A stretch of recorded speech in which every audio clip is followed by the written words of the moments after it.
Today, artificial intelligence agents are already transforming how we work, and a massive productivity boost is possible.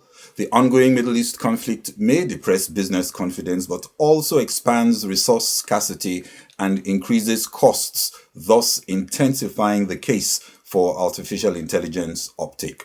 Soon, humanoid robots may be common in homes, controlled by users through headsets or smartphones to complete chores. These general purpose robots require extensive data to safely replace human tasks. Currently, people are recording everyday activities to produce egocentric or human data for robot training. And there are other developments. Gboyega Onigbanjo, head of artificial intelligence research engineering at JP Morgan, in the first part of a two-part chat, shares personal thoughts on some of the latest trends. I think maybe the first thing to take into account when looking at this is to not think of it as a purely technology story, but it's way beyond technology. It's not technology, well, it is technology, but not just technology at all.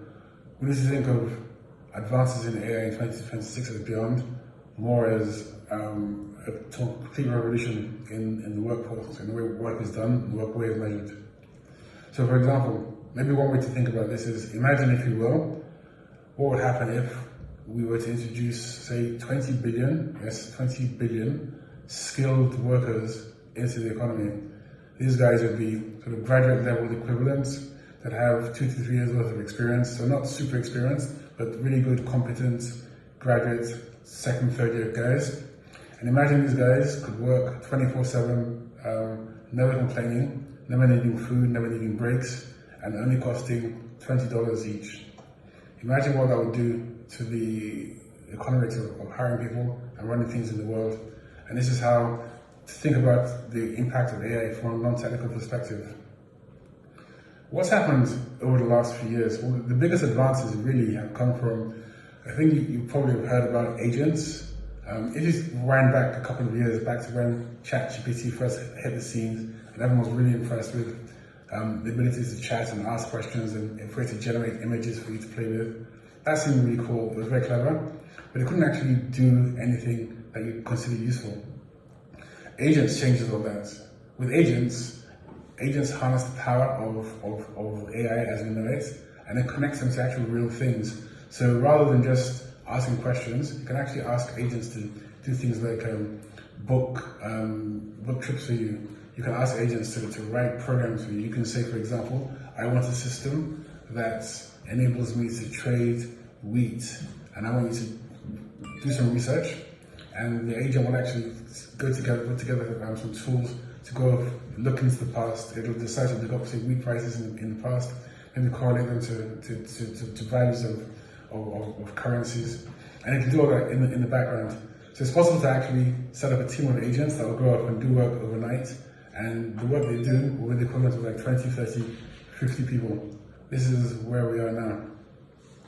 So that's the biggest single change that's happened over the last sort of 18 months, the way agents are being used. And one thing to bear in mind is that expert users of agents are quite rare. Not many people know how to do this properly yet. When it does become well known and a lot of people can do this properly, that's when you really see some of the impact in terms of workforce. Speaking more of impact, the biggest industry that's been impacted so far has been software. Why is this? Well, partly because software is well suited to what agents and AI can do, but mainly because the people that work in the software industry are the people that are best suited to and closest to the problem. So they know how these things work. This knowledge will expand out. You'll find there are lots of entrepreneurs, for example, that are using this really well, especially in the marketing space. You find individual marketers that are saying that they are getting the amount of work done that would take a team of 20 themselves. And it's simply about learning how best to instruct agents to do this work. Analyzing the impact, maybe best to look at it in 3 layers. On the personal layer, everyone will be able to have an agent of their own, instructed to do things. So things like looking after your email, things like organizing your calendar, things like booking things for you, things like researching things on your behalf. Those are the things that you can ask the agent to do, and it just takes some well-structured instructions, and you let it go, and it runs off for an hour, maybe 2 hours. Come back, everything's done. Saves you a lot of time. The corporate layer is a bit more interesting. So right now, you're probably hearing there's lots of layoffs, especially within tech firms, but that's going to spread. The reason for this is agents are able to accomplish the amount of work that can be done by large numbers of people. And so what companies are doing, they're looking forward and they're taking advantage of this AI story is a good story to lay off people anyway, just as a cover. B, they are finding that some individuals are very productive, much more productive than everybody else, and they're using their productivity to cut down on everyone else. So the impact there is increasing cuts. Some of the problem you see there is that the natural entry level for junior staff is being reduced. You can see dramatic reductions in the number of juniors people are hiring. And that's because junior work is the sort of work that AI does really well. Now, obviously, there's a long-term problem in that if you have no juniors, how do you become seniors? That's something I'll come to a bit later on. Hello, this is Global Business Insights, where we look at the world from a business perspective and bring analysis and updates that help to navigate the context. OpenAI has acquired Technology Business Programming Network, TBPN, an 11-person tech talk show popular among Silicon Valley startup founders. This move marks an unexpected entry into broadcasting for the ChatGPT maker. SpaceX discussed its upcoming IPO with bankers on Monday, designating a significant share for retail investors. After the IPO roadshow begins, 1,500 retail investors will attend a June event. As the first quarter closes, March economic indicators like the Purchasing Managers Index show the impact of higher energy costs either slowing growth or pushing it into contraction. Growth in major economies such as the United States and China is expected to be less affected by rising fossil fuel prices, at least initially. Middle East tensions are raising energy prices and disrupting shipping, which increases input costs and lowers demand for China's exporters. Despite these risks, China's NBS Composite PMI Output Index climbed to 50.5 in March 2026, its highest since December, thanks to improved manufacturing output and supply chains after the Spring Festival. Services also rebounded, aided by policy measures and improving business confidence.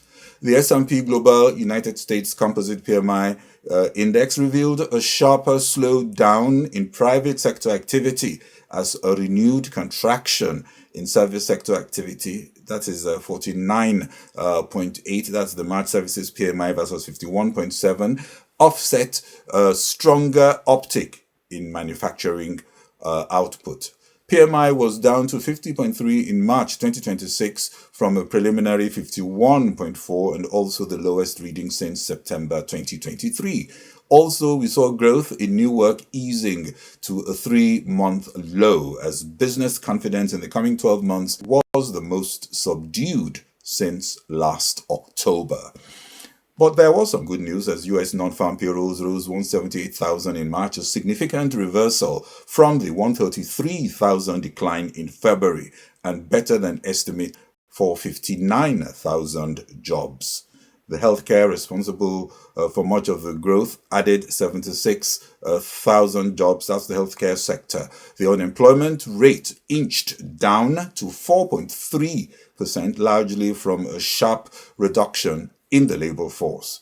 Wages was up just 0.2% for the month and 3.5% from a year ago, also less than expected. And also, new orders for key U.S. manufactured capital goods rose more than expected in February after prior month data was revised sharply lower. Non-defense capital goods orders, excluding aircraft, rose 0.6% after a downwardly revised 0.4% drop in January.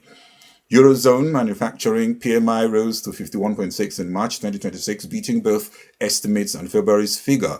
Despite logistical disruptions from war in the Middle East, this marks the strongest growth since June 2022, with output at a 7-month high. Work backlogs increased due to capacity pressures. New orders matched a 46-month record, and export orders ended 8-month slump.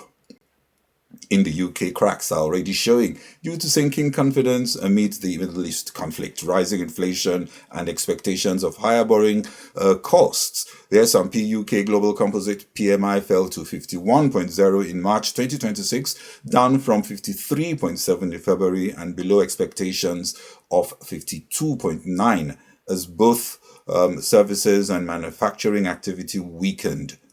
To Africa, South Africa's ABSA Purchasing Managers Index PMI rose to 49 in March 2026 from 47.4, but still a 6th consecutive month of contraction in the country's manufacturing sector.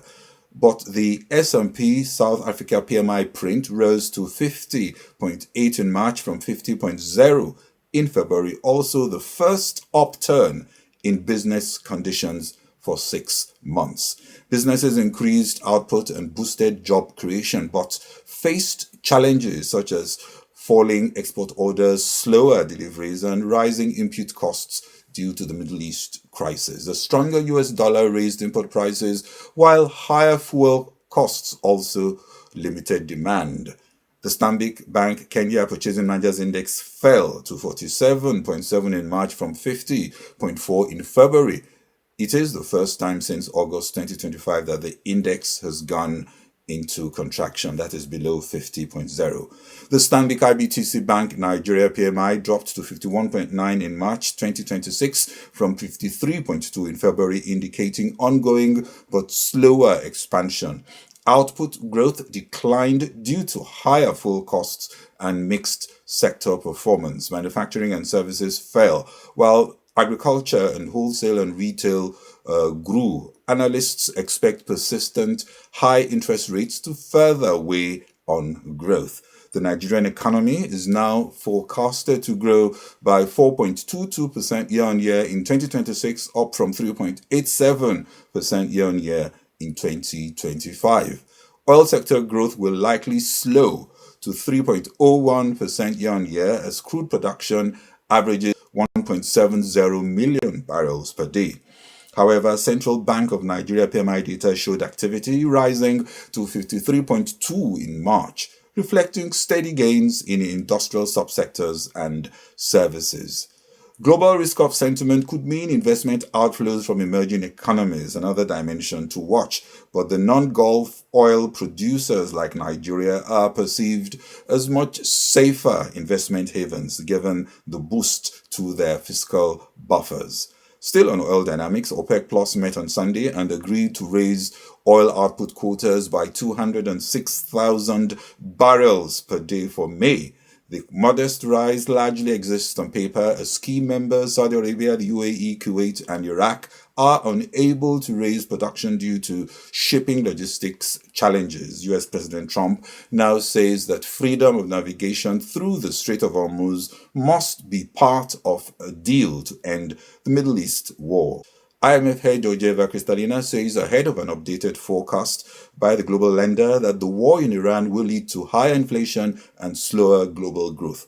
She added that even if war ends swiftly, the IMF is set to reduce its forecast for economic growth and raise outlook for inflation. The leaders of the International Energy Agency, the IMF, and the World Bank are also discussing the energy crisis caused by the Iran war next week.